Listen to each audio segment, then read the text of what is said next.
Hola compañeros. Bueno, hoy quiero hacer un apartado con la figura de Ancelotti. Quiero analizar un poquito la figura de este entrenador, de este grandísimo entrenador, pero para hacerlo voy a partir un poquito desde aquel Ancelotti que conocimos en aquel Milan, que parecía una maquinaria perfecta, ¿no? Haciendo fútbol en todos los momentos del juego, tanto en defensa como en ataque, un equipo que era capaz de defender en un espacio hasta ese momento que bueno, que era novedoso dentro del fútbol, ¿no? Porque intentaban defender en campo contrario, amparándose en la ley del fuera de juego, con aquel Baresi que marcaba la línea siempre de una manera impresionante, que amedrentaba a los rivales para jugar por delante de él, para jugar por delante de sus compañeros, ¿verdad? Ensandwichándolos entre esa línea defensiva y las posiciones de Ancelotti y de Donadoni, sobre todo, ¿verdad?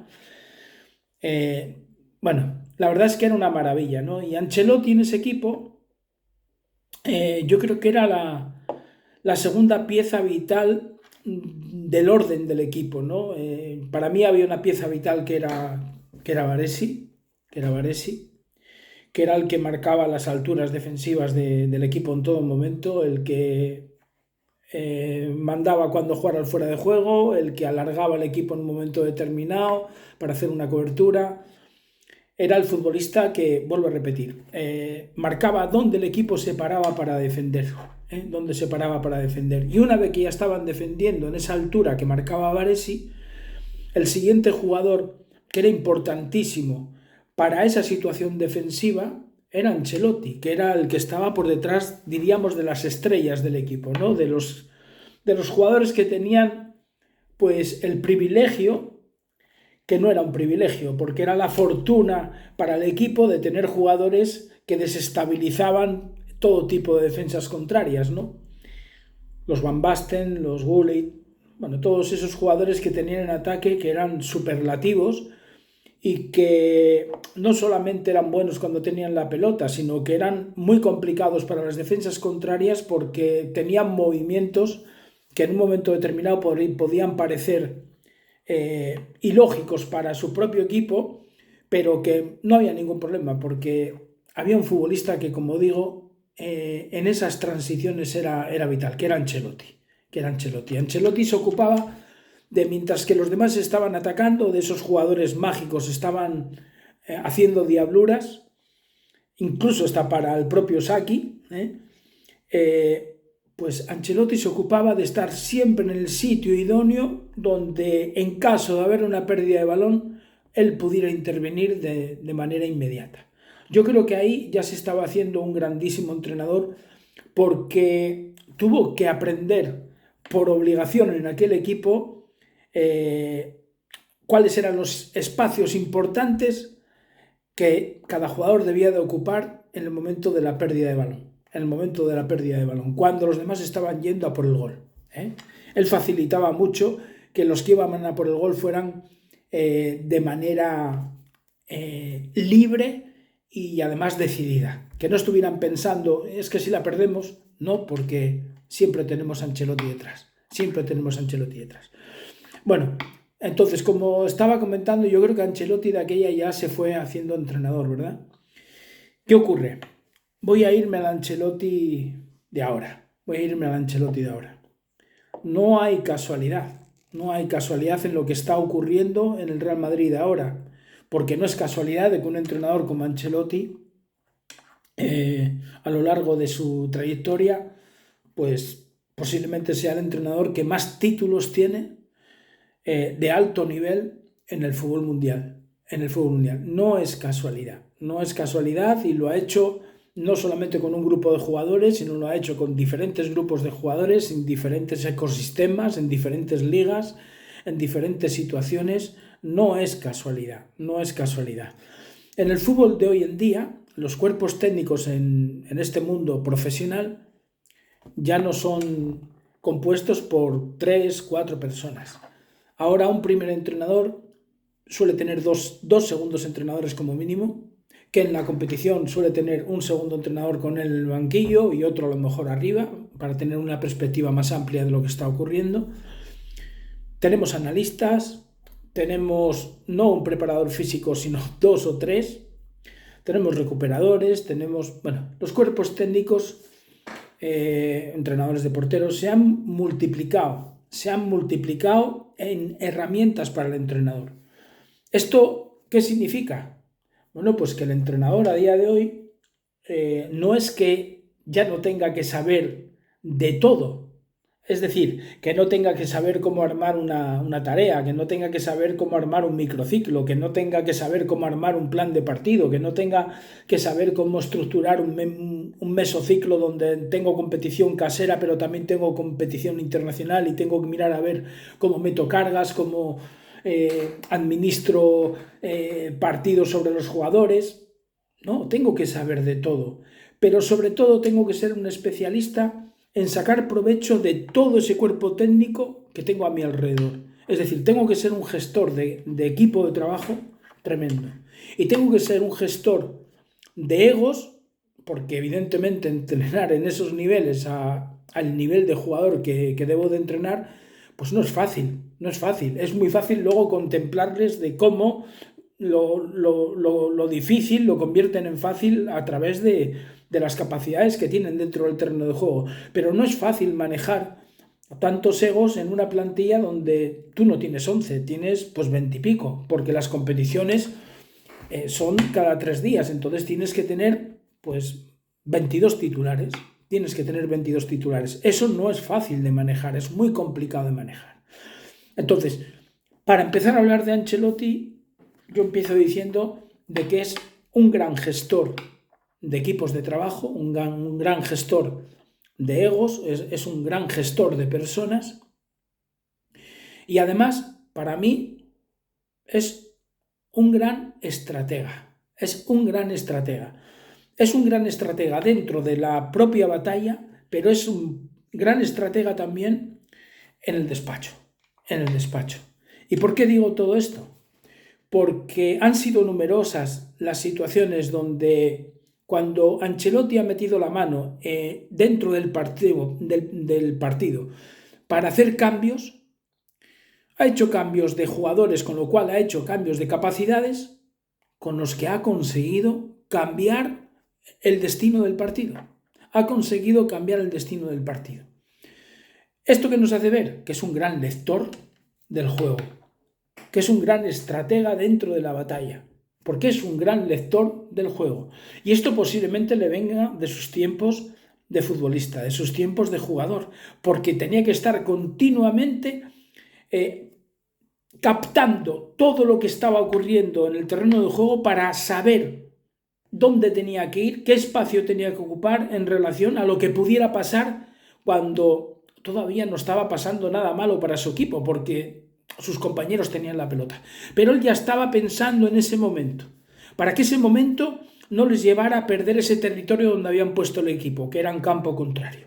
¿De acuerdo? Como defendía aquel Milan. Bueno, pues yo creo que el gran estratega que es a día de hoy Saki posiblemente se esté gestando desde su época de jugador por ese estilo de juego que tenía el Milan y por la posición que él ocupaba dentro del terreno de juego. Luego está el estratega del despacho, ese que convierte al entrenador, para muchos, en un gran alineador, en eso que parece que es secundario, pero que yo digo que es decisivo, porque ¿de qué nos sirve? Saber montar muy bien tareas, montar muy bien los microciclos, darle raciocinio, sentido común al plan de partido. ¿De qué sirve todo eso? Si luego resulta de que lo tiro todo abajo, haciendo una alineación donde la simbiosis entre los jugadores que yo estoy colocando en ese plan de partido, es imposible que consigan el objetivo que queremos, porque entre ellos no va a haber química. Yo soy de los que digo que el entrenador a día de hoy, además de todo lo que he dicho, es una especie de químico. ¿La química en qué está basada? En juntar diferentes materias, diferentes sustancias. Estas sustancias y materias no van a perder sus capacidades, pero a la hora de juntarse, a la hora de esas mezclas, el químico lo que está buscando es una reacción positiva y no una reacción negativa. Esa interactuación entre esas diferentes materias, vuelvo a repetir, lo que persigue el químico es una reacción positiva y no negativa. Puede existir la positiva y puede existir la negativa. Bueno, pues para mí Ancelotti es un grandísimo químico, porque cada jugador es una sustancia, cada jugador es una materia, ¿de acuerdo? Y Ancelotti es capaz de juntar diferentes sustancias en sus alineaciones, diferentes materias, de tal manera que está consiguiendo siempre un gran objetivo, que es superar al rival, que es que salga lo mejor de cada sustancia. Y os voy a explicar esto de una manera gráfica, aunque no sea con un gráfico, en relación a la alineación, por ejemplo, que ha hecho esta semana Ancelotti en el partido contra el Shakhtar. Si nos fijamos, Ancelotti, bueno, todo el mundo dice que ha jugado con un 4-3-3. Yo difiero, porque ha jugado con un 4-3-3 que pasaba constantemente a un 4-4-2 y constantemente del 4-4-2 a un 4-3-3. ¿Por qué pasaba del 4-3-3 al 4-4-2 y del 4-4-2 al 4-3-3? Porque Ancelotti pone por encima de todo que las capacidades de cada sustancia que pone dentro del terreno de juego tengan la mejor versión para bien del equipo. Y me explico. Todo reside en la parte de medio campo hacia adelante. En ese 4-3-3, 1-4-3-3 de inicio que monta Ancelotti, tiene tres centrocampistas que son Tchouaméni por el medio, al flanco izquierdo, centro izquierda, Kroos, y al flanco centro derecha, Valverde. Bien, podían haber jugado Tchouaméni por el centro, Valverde por la izquierda y Kroos por la derecha, ¿verdad? Posiblemente con otro técnico, pues a lo mejor hubiera colocado a los jugadores de esta manera: Kroos por la derecha, Valverde por la izquierda. Esto que parece que no es trascendente es súper trascendente. ¿Por qué coloca Ancelotti a Kroos por la izquierda? Bueno, ¿Kroos qué es?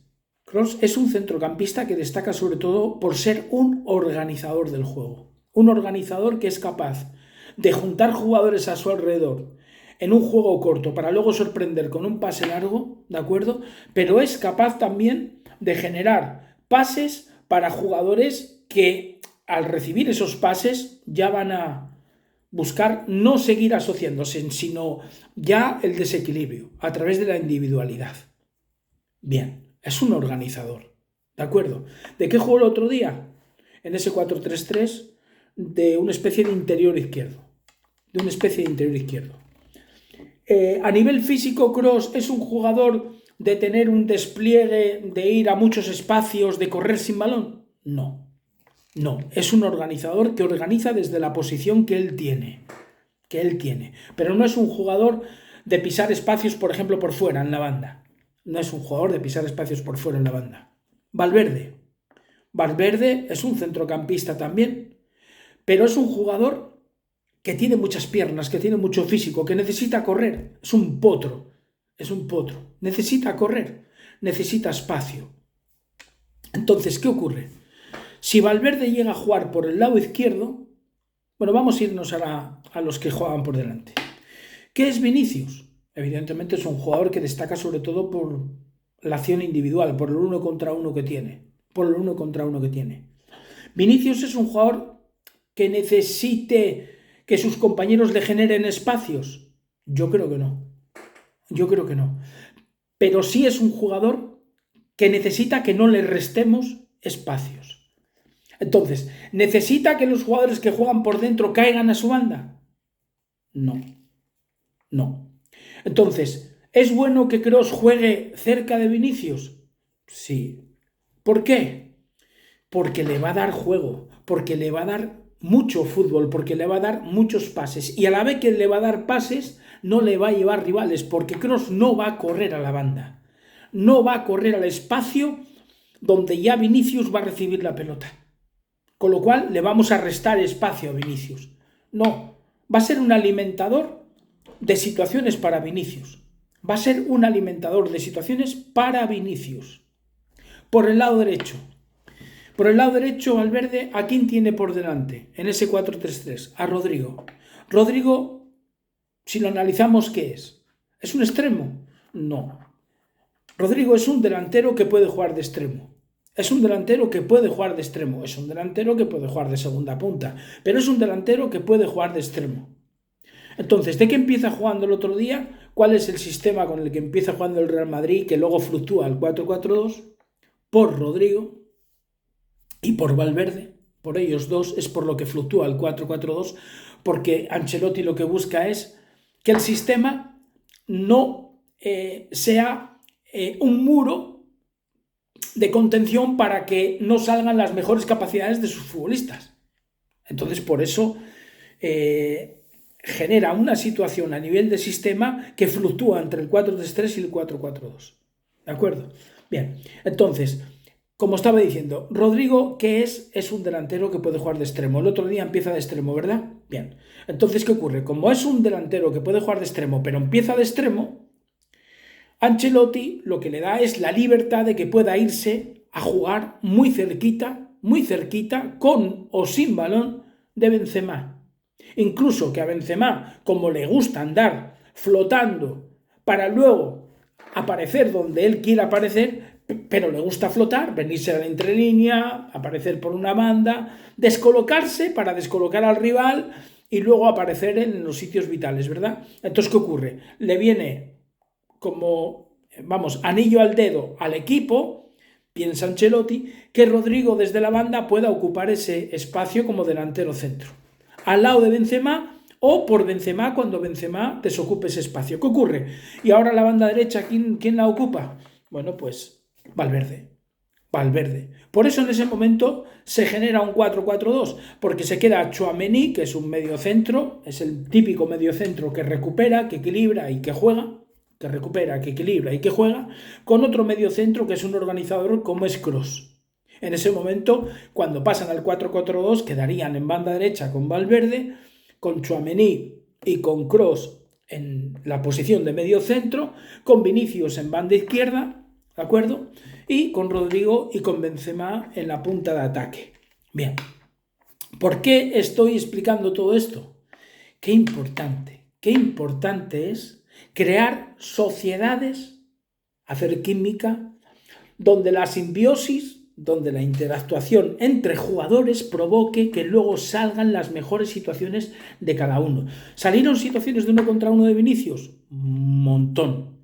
¿Salieron situaciones donde Valverde tuvo espacio para correr porque Rodrigo desocupaba la banda derecha y todo ese espacio era camino para que el potro, para que esas piernas, esas patas, como decimos en Asturias, que tiene Valverde, pudieran correr y desestabilizar al equipo contrario? Pues aparecieron, ¿de acuerdo? Entonces, fijaros lo importante que es, además de ser un gestor de equipos, de personas, de egos, un gran estratega dentro de la competición, un gran estratega en el despacho cuando estoy montando la alineación, lo importante también que es ser un buen químico, saber cómo mezclar diferentes sustancias sin que las sustancias pierdan su personalidad. Ancelotti, yo creo que nos está dando una lección a todos de lo importante que es alinear bien para no tirar abajo todo ese trabajo que los entrenadores y los cuerpos técnicos hacemos en nuestras casas, en los despachos, para llevarlos a los entrenamientos y que, vuelvo a repetir, luego por una mala decisión de no conjugar bien esa alineación, podemos tirarlo todo abajo. Esto es lo que quería hablar de un grandísimo entrenador como es Ancelotti, desde mi punto de vista.